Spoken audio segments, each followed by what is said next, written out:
Meta nitkellmu fuq it-teatru modern bil-Malti ma nistgħux ma nsemmux li drammaturgu Francis Ebeyer li introduċa stili ġodda f'pajjiżna b'enerġija li ma bħala. Imma x'għamel daqstant kbir Ebeyer u x'influwenza ħalla warajh? Francis Ebeyer dejjem irbatnieh mal-bidu tal-modernizmu fit-teatru tagħna. Tfaċċa fit-teatru fil-bidu tas-snin 60. Kien perjodu partikolarment importanti għax kienu ukoll iż-żmien meta reġa' fetaħ it-teatru Manuel bħala teatru pubbliku. Li kien ġara naturalment bil-gwerra huwa li ħafna spazji, inkluż it-Teatru Real, kienu inqerdu jew ma kinux għadhom jintużaw, u allura Malta ma kellix teatru sturit in-nies biex ngħidu hekk qabel il-gvern iddeċieda li jerġa' jieħu t-Teatru Manuel taħt idejh u jirrestawrawh. Issa, Ebeyer propju tfaċċa f'dal-perjodu. Fil-fatt l-ewwel dram bil-Malti illi sar wara li reġa' nfetaħ it-Teatru Manuel kien id-dram Vakanzi tas-sajf ta' Francis Ebeyer, illi ma kienx suċċess kbir kummerċjali, però in-nies illi kienu mitħla ta' x'kienet jiġri fid-dinja tat-teatru rawh bħala il-bidu tat-teatru modern f'Malta. U f'perjodu ta' ftit snin għamel u tella fit-Teatru Manuel numru ta' dram importanti ħafna, pereżempju Boulevard, li probabbilment huwa l-kapolavur tiegħu, Menz ftit snin wara. U mbagħad fis-snin 70 beda jikteb drammi ambjentati f'Malta. Allura kiteb sensiela ta' drammi illi jirriflettu dwar Malta kontemporanja. L-iktar wieħed magħruf naturalment huwa l-ewwel wieħed il-ħadd fuq il-bejt, illi fih jesplora l-klassi tan-nofs u l-kriżi tagħha ta' wara l-indipendenza, u mbagħad kiteb drammi oħrajn bħal Meta morna tal-Mellieħa, l-Imnarja żmien it-til, u l-aħħar wieħed importanti jidhirli fis-77 Karnival. So dawk huma sensiela ta' drammi illi fihom qed jipprova jifhem minn xiex kienet għaddejja Malta, kif in-nies kellhom jibdlu il-mod ta' għixin tagħhom minn wieħed rurali, tradizzjonali u anki klassista, sewa għal mod illi kellu ikun iktar proattiv għaliex issa Malta kienet indipendenti, skużawni,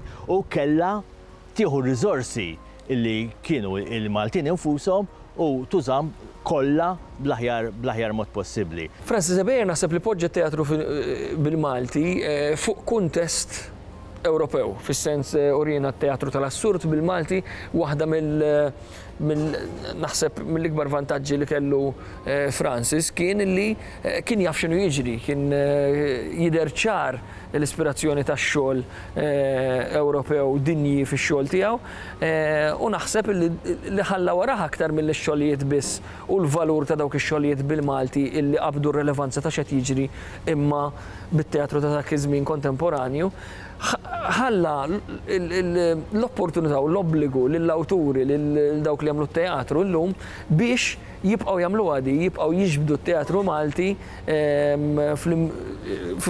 fil-kontemporanjetà tat-teatru tad-dinja. Li interessanti hu li Ebeyer ma ġiex mix-xejn, ma tfaċċax fis-snin 60 mingħajr ħadd ma kien sema bih. Qabel kien jikteb ħafna radiodrammi, għamel xi 10 snin jikteb pratikament biss radiodrammi u romanzi bl-Ingliż, illi kienu jiġu pubblikati ir-Renju Unit u l-Istati Uniti, ġifieri meta Francis Ebeyer der fit-teatru, in-nies ħaduh bis-serjetà wkoll għax kellu ċertu rispett internazzjonali. Francis Ebeyer naħseb li huwa ikona tat-teatru Malti, ġifieri wieħed li qed jistudja t-teatru jaqra x-xogħlijiet tiegħu huwa għadu maħbub mill-udjenzi, kien jikteb novelli wkoll u allura għadu jinqara u għadu jiġi studjat u għadu jiġi mfakkar permezz ta' anniversarji, manka l-proġett Francis Ebeyer li qed jiżviluppa fi proġett li jgħin is-settur teatrali, għax Francis Ebeyer ma ninsewx li kien jagħmel ħafna affarijiet fit-teatru, mhux biex jikteb ma kien jidderiġi, kien ipinġi anke sets minkejja kien jikkollabora ħafna wkoll. Imma naħseb li jiġi mfakkar b'mod regolari minħabba l-fatt ta' kif għadna l-status tiegħu u dak li hu dak ta' ġgant teatrali. Bejjer naturalment baqa' jitqies bħala missier il-teatru modern. Ftit snin warajh bdew jiktbu grupp ta' kittieba li kienu ġenerazzjoni iżgħar minnu imma ma kienux qed jiktbu wisq warajh, ġifieri mill-tard fis-snin 60 għandek ġenerazzjoni li tinkludi l-Alfred Sant, l-Oreste Calleja u l-nies oħrajn. Illi minkejja illi ma jimitawx, imma żgur illi kienu jħarsu lejh bħala xi ħadd illi esperimenta u għamel esperimenti li b'xi mod ġew aċċettati, allura kien hemm ukoll ir-rieda illi jinħolqu esperimenti ġodda illi forsi immorru lilin minn dak illi kien għamel Bejjer u jippreżentaw temi illi kienu iktar jinteressaw ġenerazzjoni iżgħar minnu.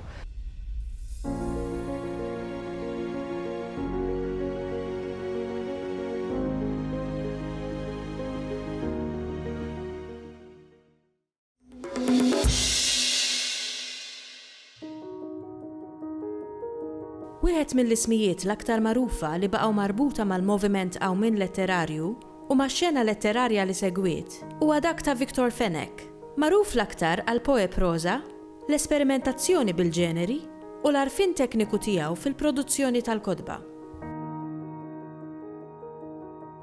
Jiena minn dejjem kont nikteb, kont għadni tifel tal-iskola, kelli il-ħajra għall-kitba. Kienu jitqu bija, pereżempju jiena minn dejjem dilettant tal-futbol u tal-films, għax il-papa tiegħi kien dilettant tagħhom u kien joħodni. U kont anki jekk joħodni logħba, meta mmur id-dar noqgħod nikteb x'dier li mill-logħba. Jekk naqra ktieb irrid nagħmel sinopsis tiegħu. Kien hemm dik l-erġa għall-kitba, fil-fatt jien għamil żmien twil reporter ukoll, reporter tal-sports u reporter tat-teatru. Jiġifieri l-kitba dejjem kienet fija, però dak iż-żmien kont nikteb l-Ingliż, ħafna bl-Ingliż. L-Ingliż kien il-favorit tiegħi il-lingwa. Bdejt nikteb iktar bil-Malti meta rajt il-moviment Awmin letterarju, meta rajt l-affarijiet li kienu qegħdin jiktbu għax fil-bidu tal-moviment jien kont l-Ingilterra għadni nistudja.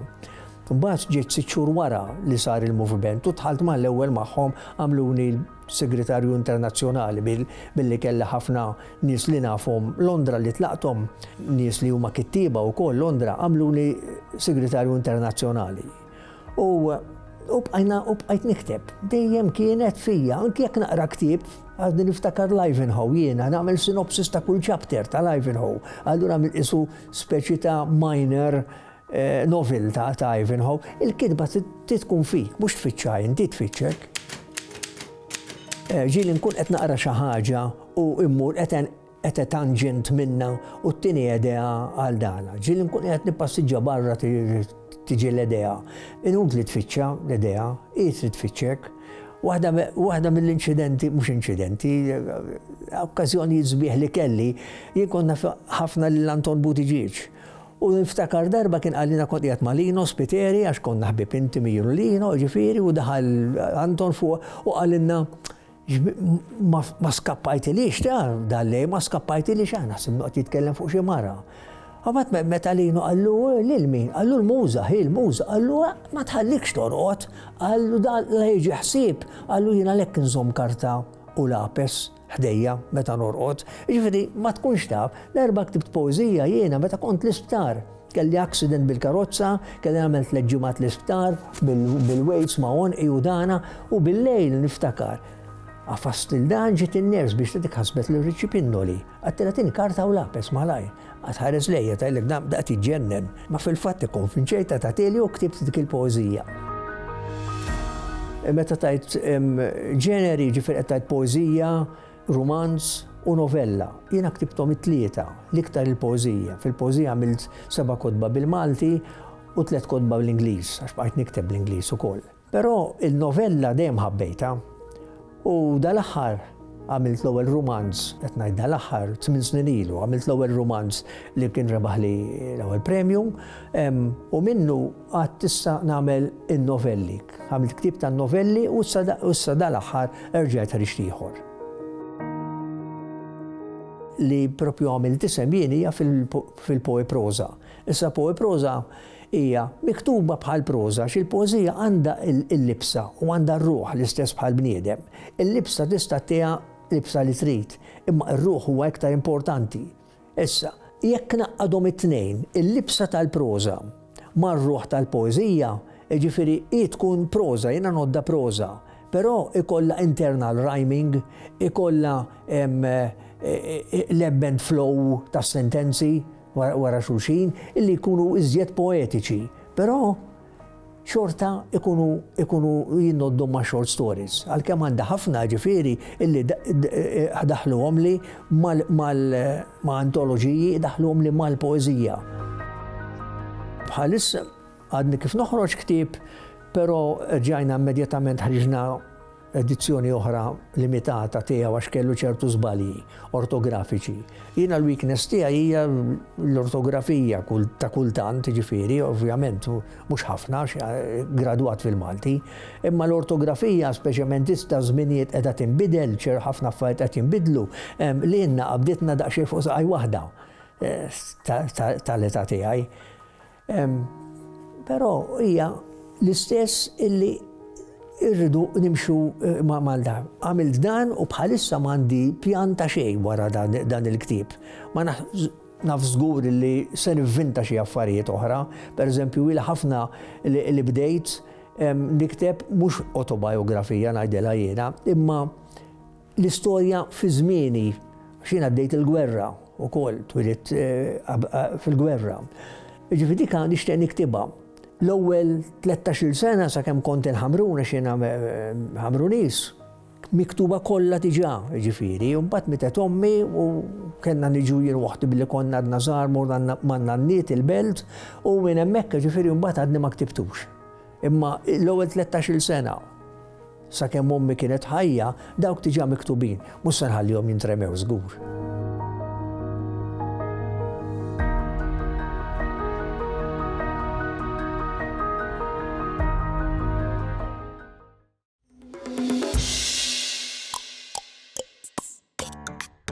Kulħadd jaf jgħod minn 1 sal-10, imma mhux il-kol kemm aħna nħossuna konfidenti meta niġu biex nispelluhom.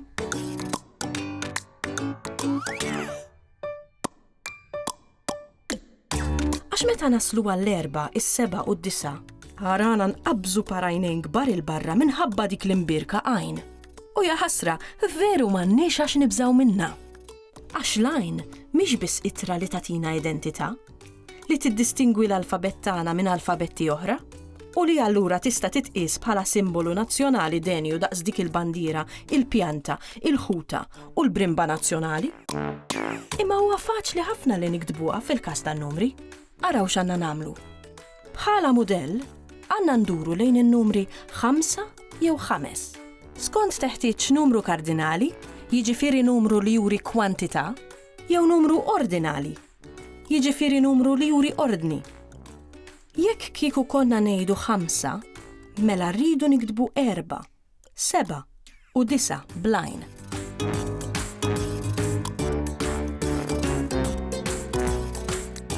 Innutaw kif, f'dan il-każ, in-numri kollha jispiċċaw b'konsonanti u vokali, l-istess bħal mudell 5. Jekk kieku konna ngħidu 5, mela rridu nikdbu 4, 7 u 9 bl-apostrofu fit-tarf, donnu misluta. Innota kif f'dan il-każ, in-numri jispiċċaw bl-apostrofu li qiegħed jirrappreżenta l-konsonanti għajn. L-istess bħalma l-mudell 5 jispiċċa b'konsonanti huwa wkoll. L-istorja tista' tidher li qed tikkomplika ruħha meta niġu biex nikdbu n-numri bis-suffiss t, bħalma nsibu f'espressjonijiet bħal 4 titfal, 7 tibniet u 9 tiqżieqes. Jew meta niġu biex nikdbu n-numri mill-10 l fuq, bħal 14, 17 u 19. Fil-każ ta' dawn in-numri, is-soluzzjoni hija faċli ħafna. Lajn ma tinkitibx.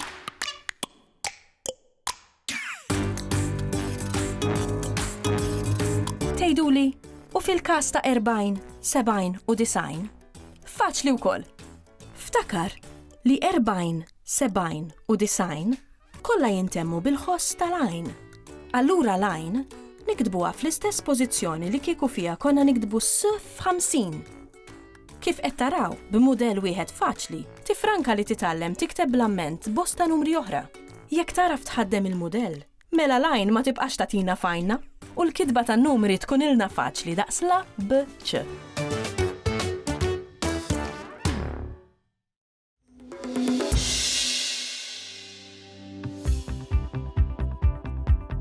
Probabbilta jew probabilità.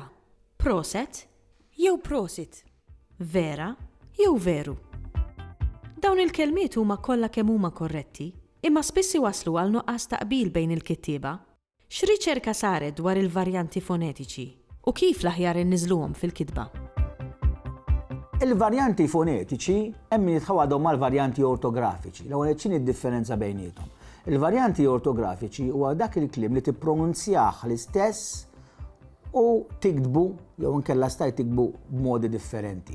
Imma dawn id-deċiżjonijiet numru wieħed il-varjanti ortografiċi ġew diskussi fid-deċiżjonijiet numru wieħed. Il-varjanti fonetiċi huwa dak il-kliem li tippronunzjah differenti u jinkiteb ukoll differenti u sal-lum huwa aċċettat it-tnejn bħala tajjeb. Xi drabi jista' jkollok anke tliet forom differenti ta' kelma u minnu fil-Malti għandna ħafna.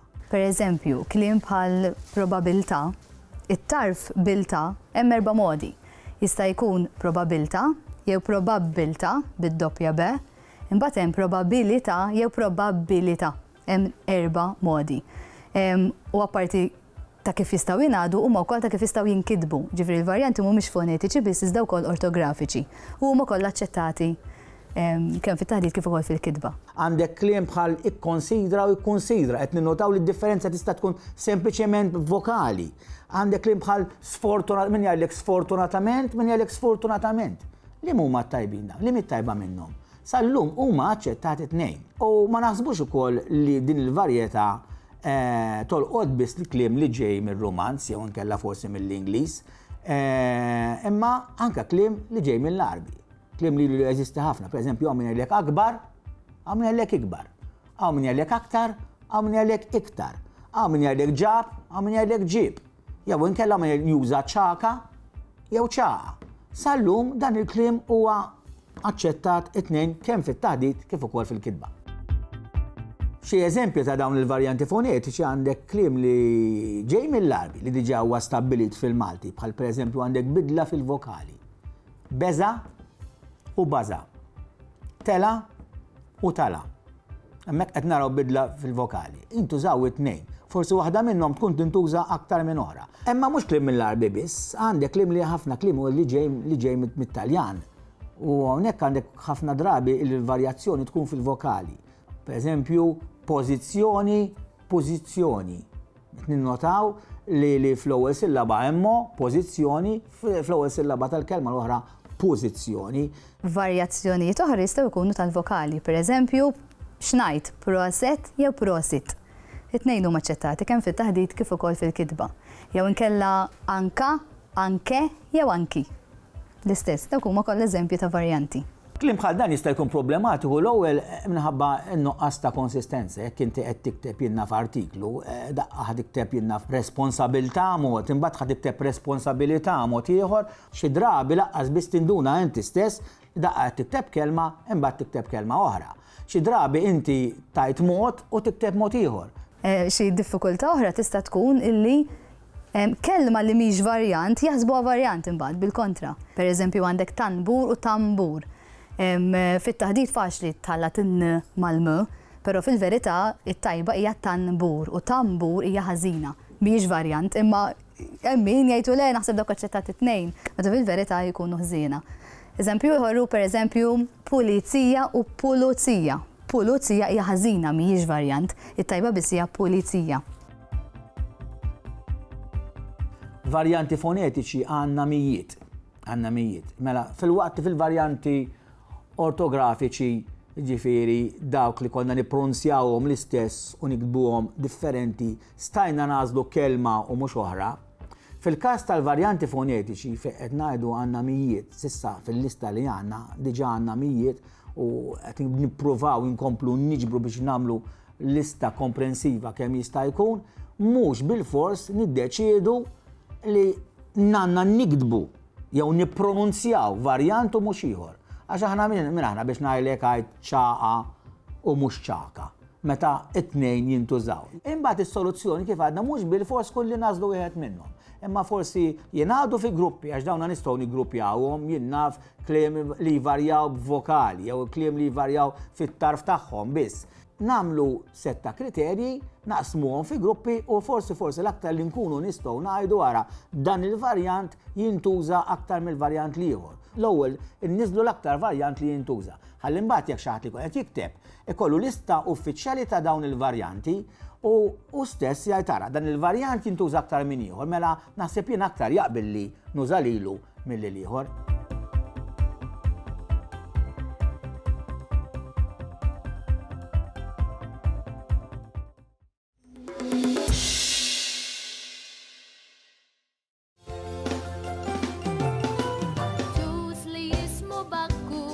L-Aġenzija Nazzjonali tal-Litterizmu ħadmet fuq diska kompatta li tiġbor fiha 10 anijiet tfal, bi kliem u b'animazzjonijiet adattati għall-etajiet iż-żgħar u li jistgħu jservu ta' riżorsa utli għat-tagħlim tal-Malti, kemm fid-djar kif ukoll fl-iskejjel.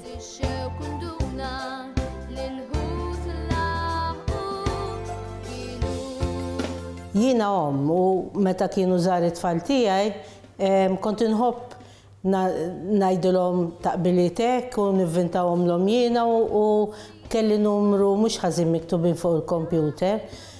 Għax jiena kont naqralhom il-nursery rhymes bl-Ingliż u kont ngħid allura aħna l-Maltin it-tfal tagħna m'għandhomx ikollhom dawlanijiet bil-Malti wkoll bil-lingwa tagħhom. Għax ovvjament meta jikbru l-qudiem din il-lingwa se jibdew jaqraw hekk. Imbagħad meta sirt naf li l-Aġenzija Nazzjonali tal-Litterizmu għamlet sejħa għal għanijiet bħal dawn, jiena sottomettejt dawn l-għanijiet u intoġbu għażlu 10 minnhom għal fuq din id-diska kumpatta.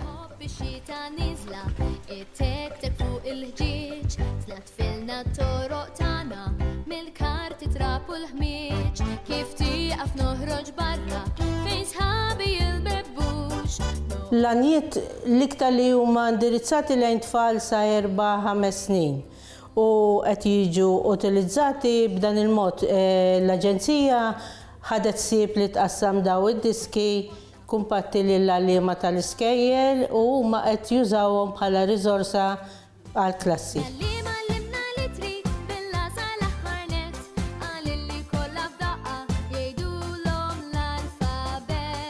It-tfal mindu jkunu żgħar jieħdu gost bil-mużika u dawlanijiet allura żgur sa jkunu popolari magħhom barra minn hekk il-benefiċċju li jieħdu u li dawlanijiet ituhom l-ewwel widna għal-lingwa li jkunu se jużaw meta jikbru l-ilsien tagħhom jiġifieri. Apparti minn hekk il-benefiċċju ieħor hu li r-ritmu u r-rima ta' dawlanijiet jgħinuhom biex il-qoddim jitalmu jispellu aħjar u jitalmu jaqraw aħjar. Benefiċċju ieħor u li jgħinuhom fil-ħila tal-komunikazzjoni man-nies.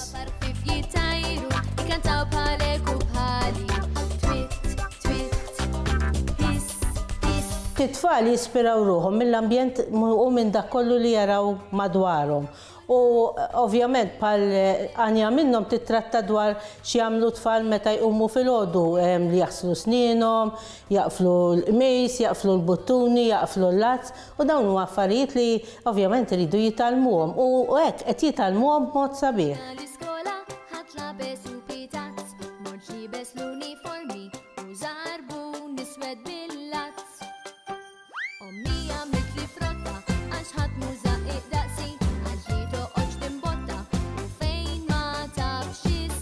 Il-Sinna jixtieq jirringrazzja lill-Kunsill Nazzjonali tal-Ilsien Malti lid-Dipartiment tal-Malti fil-Fakultà tal-Arti l-Università, lill-Ministeru għall-Edukazzjoni u x-Xogħol u lill-Aġenzija Nazzjonali tal-Litterizmu.